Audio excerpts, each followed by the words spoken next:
Hello everyone, welcome to English Shorthand classes. Exercise 5. Get ready for the dictation. Start.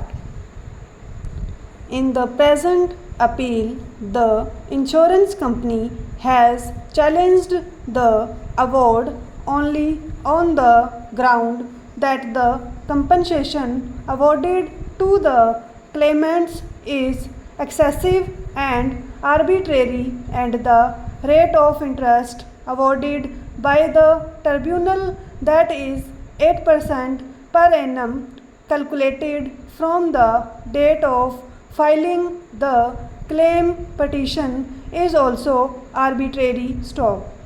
It was argued by the counsel for the appellant that in column 6 of the claim petition, the claimant has stated the income of the deceased to be rupees 15,000 per annum, and therefore the tribunal had acted arbitrarily in determining the compensation on the basis of a national income of rupees 20,000 per annum. Stop.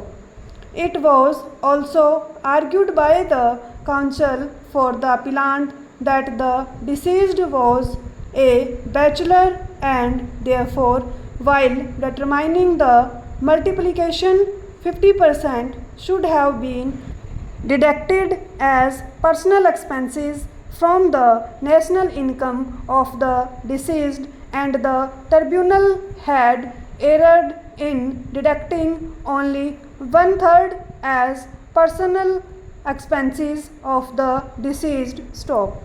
It was argued that in view of the aforesaid, the award of the tribunal is liable to be modified by reducing the compensation payable to the claimant. Stop.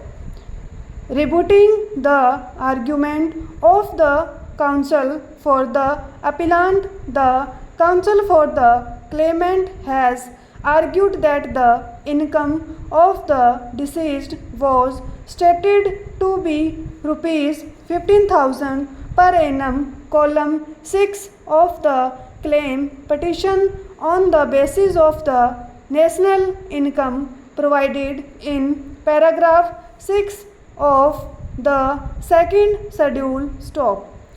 It was argued by the counsel for the claimant that under section 168 of the Act 1988, the tribunal is required to hold an inquiry into the claim and award just compensation, and the compensation payable to the claimants would not be reduced because a lesser amount was claimed as compensation in the claim petition. Stop.